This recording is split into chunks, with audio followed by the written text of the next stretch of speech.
Jepang frustasi merobek gawang Indonesia. Berikut hasil pertandingan Timnas Indonesia vs Jepang dalam pertandingan terakhir laga grup D Piala Asia 2023. Kepastian Indonesia lolos ke 16 besar Piala Asia 2023 Qatar. Dunia puji kualitas pemain muda Timnas Indonesia di Piala Asia 2023 Qatar. Temanku yang baik hati, subscribe dulu, agar tidak ketinggalan berita Timnas Indonesia. Kepastian Indonesia lolos ke 16 besar Piala Asia 2023 Qatar. Duel Indonesia vs Jepang ini merupakan laga hidup mati bagi kedua tim. Dibilang hidup mati karena laga ini penting menentukan lolos atau tidaknya Timnas Indonesia ke 16 besar Piala Asia 2023. Setelah melalui dua pertandingan, Jepang dan Timnas Indonesia menempati posisi 2 dan 3 grup D dengan 3 angka. Jepang berada di posisi yang lebih baik karena unggul selisih gol atas Timnas Indonesia, yakni +1 berbanding -1. Melihat kondisi sekarang, Jepang hanya butuh hasil imbang kontra Timnas Indonesia untuk lolos ke 16 besar Piala Asia 2023 sebagai runner-up grup D.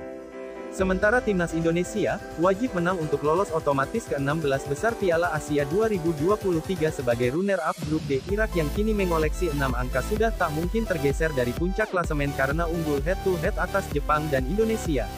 Lantas, bagaimana jika Timnas Indonesia kalah atau imbang dari Jepang? Apakah Timnas Indonesia masih punya kans lolos ke 16 besar Piala Asia 2023? Jawabannya masih punya peluang. Namun, penentuan lolos atau tidaknya Timnas Indonesia baru akan diketahui pada Kamis tanggal 25 Januari tahun 2024 malam WIB setelah seluruh pertandingan fase grup Piala Asia 2023 rampung digelar. Sekadar diketahui, selain juara dan runner-up grup, ada 4 tim peringkat 3 terbaik yang berhak lolos ke 16 besar Piala Asia 2023. Jika imbang atau kalah dari Jepang, Timnas Indonesia masih bisa lolos ke 16 besar, via peringkat 3 terbaik, namun bergantung hasil pertandingan lain. Ada 2 pertandingan di grup lain yang memengaruhi nasib skuad asuhan Shin Tae-yong jika kalah dari Jepang malam ini. 2 pertandingan yang dimaksud mempertemukan Yordania vs Bahrain di grup E, dan Oman vs Kirgistan di grup F.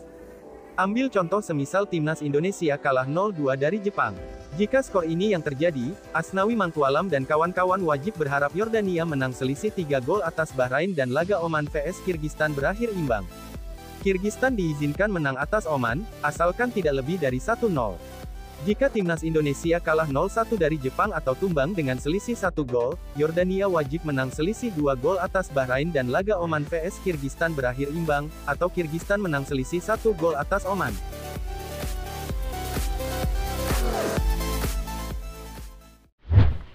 Jepang frustasi merobek gawang Indonesia. Berikut hasil pertandingan Timnas Indonesia vs Jepang dalam pertandingan terakhir laga grup D Piala Asia 2023.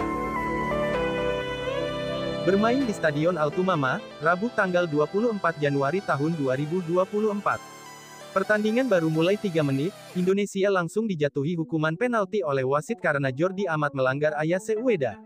Ueda yang mengambil penalti tersebut menjalankan tugasnya dengan baik pada menit 5. Menyepak bola dengan keras ke kiri gawang tanpa bisa dihalau oleh kiper Indonesia, Hernando Ari. Setelah gol dari Ueda, Timnas Jepang terus menekan pertahanan Indonesia dari segala penjuru dan tidak membiarkan skuad Garuda memegang bola terlalu lama. Jepang rupanya paham betul, membiarkan Indonesia menguasai bola akan sangat berbahaya. Hingga menit 20, Timnas Indonesia tidak mendapatkan kesempatan untuk mencetak gol ke gawang Jepang. Meski Jepang menguasai bola, tetapi pertahanan Indonesia bisa mengantisipasi pola serangan. Timnas Indonesia mulai bisa membangun serangan pada menit 28. Serangan tersebut membuat Timnas Indonesia mendapat peluang mencetak gol tetapi umpan tarik dari Marcelino Ferdinand dipotong Nakayama. Keunggulan Jepang 1-0 bertahan hingga akhir babak pertama selesai. Semoga Indonesia mampu menyamakan kedudukan di babak kedua nanti. Amin.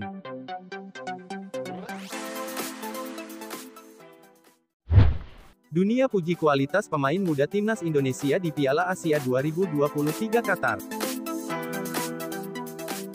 Pengamat Amerika takjub dengan kiprah skuad Garuda di Piala Asia.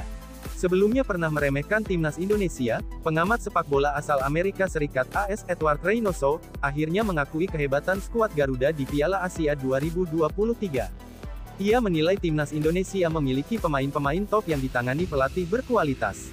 Sebelum Piala Asia 2023 dimulai, Edward Reynoso dan sang rekan, Soltero, membahaskan sejumlah negara di ajang 4 tahunan tersebut. Dalam pembahasan itu, mereka menyebut timnas Indonesia sebagai salah satu tim terlemah di Piala Asia 2023. Tolok ukur penilaian berdasarkan ranking FIFA. Timnas Indonesia merupakan tim terendah kedua di ranking FIFA setelah Hong Kong. Mungkin ada 2 tim terlemah di Piala Asia 2023 yang sama saja jeleknya. Tim terburuk di Piala Asia 2023 ada di grup ini, grup D. Saya rasa tim tersebut adalah Indonesia, kata Soltero menjawab pertanyaan Edward Reynoso, mengutip dari YouTube Give and Go. Namun, ucapan Soltero di atas pelan-pelan mulai terkikis ketika Piala Asia 2023 dimulai. Di matchday pertama grup D Piala Asia 2023, timnas Indonesia memang kalah 1-3 dari Irak, namun skuad asuhan Shin Tae-yong sanggup memberi perlawanan. Kemudian di matchday kedua, timnas Indonesia secara luar biasa menang 1-0 atas Vietnam. Kemenangan ini membuka peluang timnas Indonesia ke-16 besar Piala Asia 2023, sekaligus menghentikan langkah Vietnam di fase grup. Prediksi saya yang mengatakan Indonesia sebagai tim terburuk di Piala Asia 2023 merupakan kesalahan. Indonesia menampilkan hal yang luar biasa, berhasil menang 1-0 atas Vietnam. Hal itu membuktikan mereka bukan tim terburuk di turnamen ini, ujar Reynoso. Timnas Indonesia bermain bagus dan memiliki pelatih luar biasa. Tim ini mengandalkan pemain muda dan saya sangat menyukainya, lanjut Reynoso. Pengakuan jujur pengamat bola asal Malaysia melihat skuad Indonesia di Piala Asia 2023. Komentator Malaysia takjub lihat skuad muda timnas Indonesia di Piala Asia 2023. Bahkan, komentator Malaysia itu sampai membandingkan kekuatan timnas Indonesia dengan timnas Malaysia di Piala Asia 2023. Timnas Indonesia memang diisi oleh banyak pemain muda dalam mentas di Piala Asia 2023.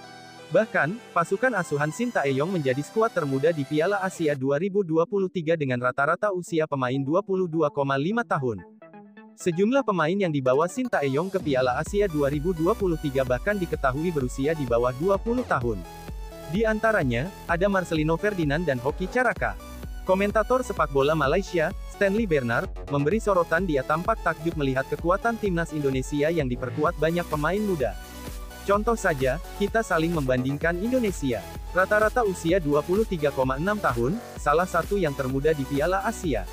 Semalam menang 1-0 atas Vietnam, 3 poin, ujar Bernard dilansir dari akun Instagram Astro Arena. Kita melihat pendekatan mereka sepanjang 90 menit.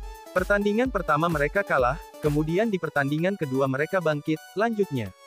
Konsistensi dari menit pertama sampai menit 90. Kita tidak membandingkan dengan Jepang, Korea Selatan, Yordania. Kita membandingkan dengan negeri jiran yang kerap kita temui. 2 atau 3 tahun lalu kita menang lawan mereka, baru-baru ini 2 tahun lalu kita kalah. Tapi di Piala Asia, mereka meraih 3 angka atas Vietnam yang bisa dikata lebih tinggi di Asia Tenggara, jelas Bernard. Kemudian, Bernard membandingkan kekuatan timnas Indonesia dengan Malaysia. Pasalnya, perjalanan buruk diukir Malaysia di Piala Asia 2023. Di mana kita sekarang setelah pertandingan ini, Bahrain vs Malaysia, sebab kita bisa bilang, memang, Malaysia lolos ke Piala Asia lewat kualifikasi, yang pertama setelah 42 tahun, tetapi tetangga kita melaju dengan skuad termuda di Piala Asia dan kita tim yang paling senior kalau saya tidak salah, pungkas Bernard.